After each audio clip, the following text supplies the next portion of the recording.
Shabbat Shalom.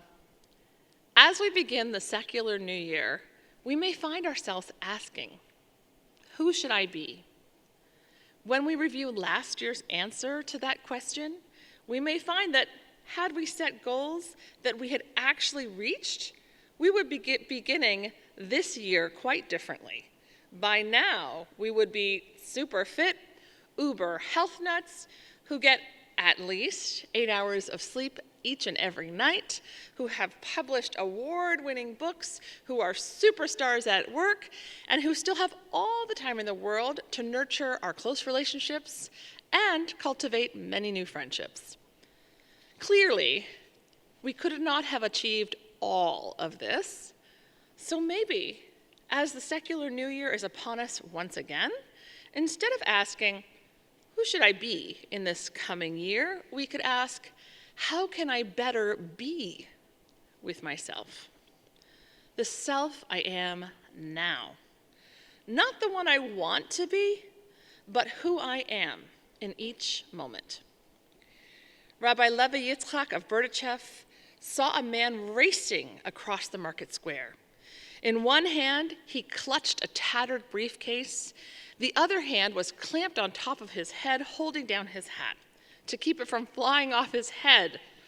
And as the man rushed past, Rabbi Levi Yitzchak called to him. The man halted. "Where are you racing to?"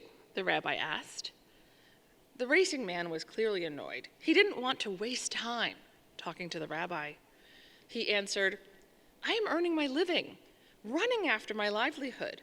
Great opportunities are ahead. If I don't race after them, they will escape me." The rabbi asked, "How do you know that these opportunities lie before you? Perhaps you are racing past them. Or even worse, perhaps the opportunities are behind you and you are running away from them." The man stared at the rabbi uncomprehendingly. "Listen, my friend," Rabbi Levi Yitzchak said. "I am not saying that you should not earn a living. I am only worried that in your obsession with earning, you are missing out on the living." In what ways are we running after the wrong goals? How are we not being fully present to our own lives? In the Garden of Eden, God asks Adam, "Where are you?" God isn't asking Adam to state his location. Rather, God is asking Adam where he is in this particular moment. And with this first human being, Judaism sets up the centrality of our inner life. Adam is summoned to check in and understand where he is spiritually. Likewise, each of us is asked, "Where are you?" And in order to answer this, we need to be present to the experience of being with ourselves and with others. We need to be present to the moment in which we find ourselves. Sometimes this can be awesome and wonderful, and at other times, it can be painful and uncomfortable. In this week's Torah portion, Moses needs to sit with a part of himself that he would prefer to ignore. We read, God told Moses to tell Pharaoh to let the Israelites go. But Moses retorted, "The Israelites would not listen to me. How then should Pharaoh heed me, a man of impeded speech?" And then he says it again. We read, Moses appeals, once again, to God. "See, I am of impeded speech.